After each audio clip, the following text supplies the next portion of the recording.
Yes, you do have the power. And guys, my name is Dr. John Oda. I am with the Dr. John Oda Method. Welcome to my next show, guys. I am so excited, so pumped up, and I'm ready to freaking rock and roll. So, today, guys, we are going to speak about what I call is relationships. Yes, relationships. So, the question that I have for you, right? What is a relationship? Right? I want you to think about this. But before we start, let's go through how I go through things. Right? Number one goal of doing this show is to give you the Dr. John Little method, meaning that all of my experience, all of my education rolled into one. So when I first wanted to do a show, I said, well, let me do a business show, or let me do a personal development show, let me do a mindset show. I said, wait a minute, let me do all shows and combine. So what I wanted to focus on, I wanted to focus on your career, on your business. I want to focus on your relationship, your health. I want this show to focus on every area of your life. Now, when it comes to parenting teens, I'm gonna do a completely separate show because I wrote a book about that, and that's a separate topic. Of course, I'll hit it. Right, I'll hit it on this show, but not as much. Right, this show is going to be really based on like more personal developments, the 7 areas or 8 areas that the people need to work on, as well as business. To me, business is really the key. Business is the key is if you have a job, just over broke, or else if you are self-employed or trying to create that empire. Right, so wherever that is going is fine. My introduction song is the phenomenal one. It's by Snap. It's I Have the Power. And we all have the power to make a change of our life in the best possible way. As you guys know, when I first start off almost the exact same way, right? So we'll go the same way, right? My the first way that I start off is, you know, my whole goal is to give you guys 4 gifts, and the 4 gifts is the 4 gifts to change your life if you do this in your personal as well as your professional life. The very first gift is to have some fun. When I say have fun, what does that mean to you?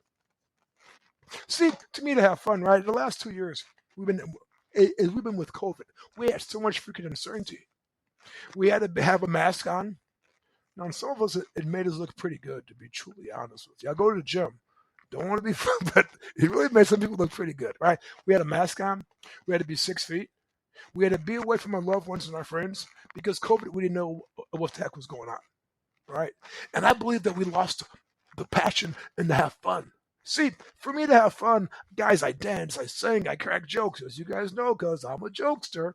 But the concept is, I like working out. I like talking to people, and as if I'm at the gym, I'm the mayor slash the loudspeaker. Right? I mean, I can see people across the hallway and speak to them.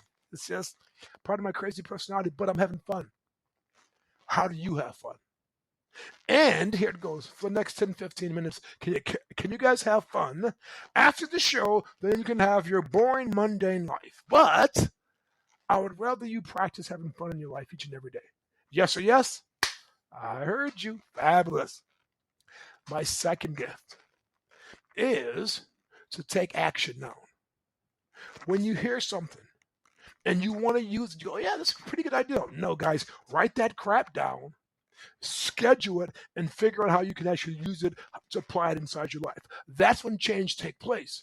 That's when you create change inside your life. Yes or yes? I heard you guys. Beautiful. You guys are getting good, right?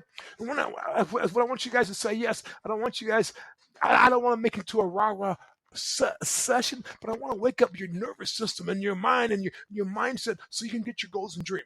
Fair enough? Fabulous. Third gift, to have an open mind. Oh my God. So here goes. I saw Tony back in 1994, 93. Guys, I'm sure I'm a good looking age, but that's okay. So here it goes. When seeing Tony back then, he mentioned this, have an open mind. And I'm thinking he's talking to me. Now, there's not like 5,000 people there, but who cares? A little bit of grandiose is good, right?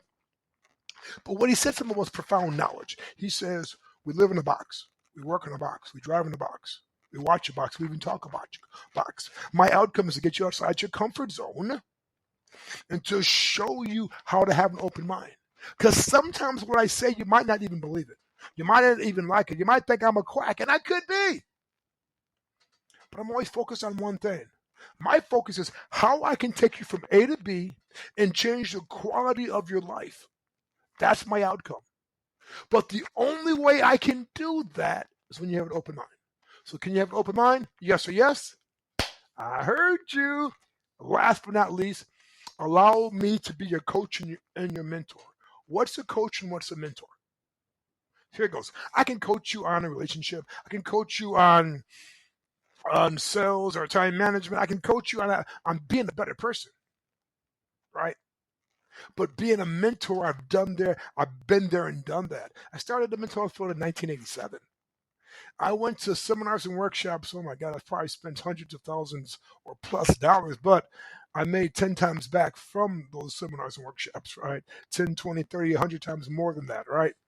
I worked with some of the best, from Anthony Robbins to Chet Holmes to the great Dr. Horton, and he'll be on the show one time, right? A couple of times. We're talking about, I worked with literally some of the best. I was is interviewed on Own You is Oprah and Friends with Maya Angelou. We're talking about, my list went on, and it's all a God blessing. In some areas, I can coach you. I can coach you if you have a business doing $500,000, you want to do $1 billion. I can coach you on that, right?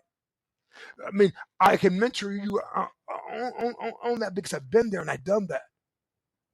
And a mentor to me is, if you imagine that you're driving down the road and you see the headlights. You can only see the headlights for maybe about 50 to 100 yards, right? You don't know what's coming on next.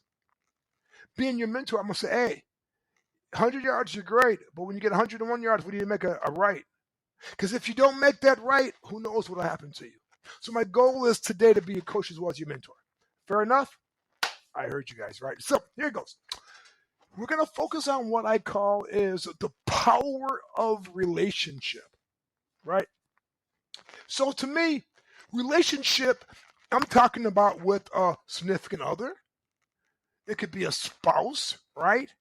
That type of relationship. Now, if you guys have been alive or being even a little bit older in the fall season of your life, spring, or even relationships, we had relationships that was good or bad or was indifference. I know we had girlfriends or husbands or wives or whatever. We had relationships, right? But the question I have for you guys, what is a relationship? How would you define a relationship for you? Now, a relationship to me, it could be in your personal life, like it could be your loved ones. It could be your significant other, right? It could be your children, right? What's a relationship? Right? So relationship to me, um, it could be your wife, it could be your family members, it could be for whatever, right? But here's a question I have. Have you ever took somebody for granted? Have you? Or better yet, though, if you think so, here goes. I come from a family of 10, right? Well, 11, including the garden, but 10, right? When I look at my relationship with my siblings, with my mom and dad, it's impeccable, right? But with my siblings, right? Some relationships is great, some relationships is indifferent. But the question that I have is for you, and this is what I ask myself as well too sometimes. Do I have rapport with my family members or my people that I want to have a relationship? Right? Are we on the same page? Are we on the same vibe? Does this make sense? Have you gained rapport with your family members or the people that you want to be in relationship with? A lot of times, I used to do parenting coaching, right? And parents would say, "Well, this is my kid. He should love me." No, that's not the case. You guys are related. It didn't say nothing about love. Have you figured out a way how to gain rapport with your kid? Have you figured out a way of how to gain rapport with your significant other? It could be your wife, it could be your husband, it could be your kids, it could be your people at work. If you haven't found ways of how to gain rapport with them, you guys are not on the same page. And if you don't gain rapport, it's almost like a bank, right? If you got rapport with somebody, and if you want to withdraw $1,000, you can. Why? Because you got a relationship with them. See, there's a difference between being related and having a relationship, right? If you don't have a relationship with the person you're asking for $1,000, you probably won't get it. Why? Because you guys don't have no relationship. You guys could be related, but it's not a relationship. So look inside your family that you have right now. Family, friends, whatever, right? Do you have a relationship with them, not just related? And if you don't have a relationship with them, you need to figure out a way of how to get a relationship is with them, right? So I give you 3 ways of how to gain a relationship with the person quickly, because I was not going to do this in this segment, but I will. The first way to gain a relationship with anyone is the words they use. Now, the words of that they use only equals 7%.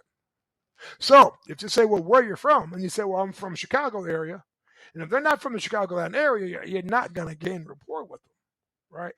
Words only equal 7%. Tone, typical tonality. So if they talk slow and you talk slow, you're in rapport.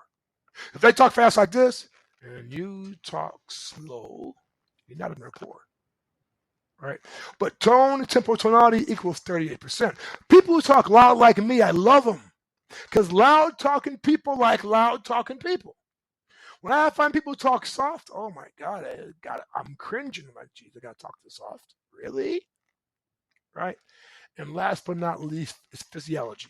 If I'm going to move my hands when you're speaking, and when you speak, you move is your hands, we're going to be in rapport. Rapport is responsive. Rapport is built in trust. Have you built a relationship with your loved ones or your family members?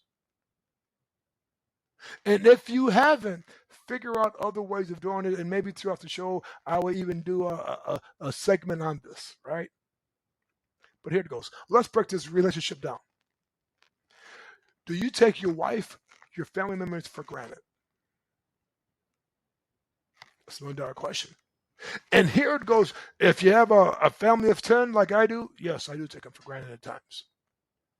Until something happened to me, right? Or maybe it could be your girlfriend, your significant.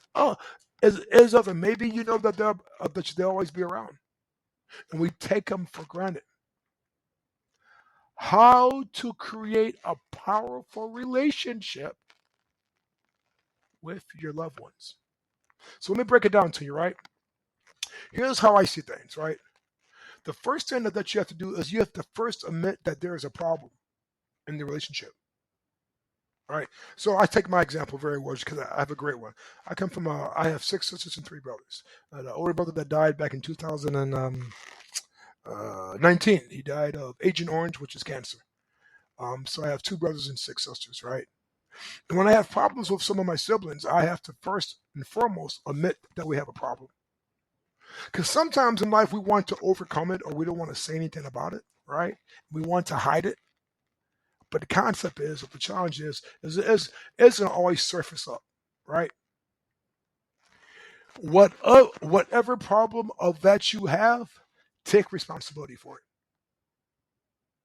Right? Take responsibility for the problem. And sometimes people want to blame, complain, gripe, argue about everybody else. But they're not taking no responsibility for what's taking place, or they're not taking responsibility for their actions. Right? The next one, learn how to forgive and really mean it. Right? When someone does you wrong, family members, loved ones, whatever, forgive them, but mean it. And if you have not forgiven them, figure out ways to forgive them, because when you don't forgive, you block your blessings. If you look at a chapter in the Bible, if you guys do read the Bible, and if not, I'm sad, and I don't want to disrespect anybody, but the Bible, Mark 11, 22 through 26, is really Mark 11, 26.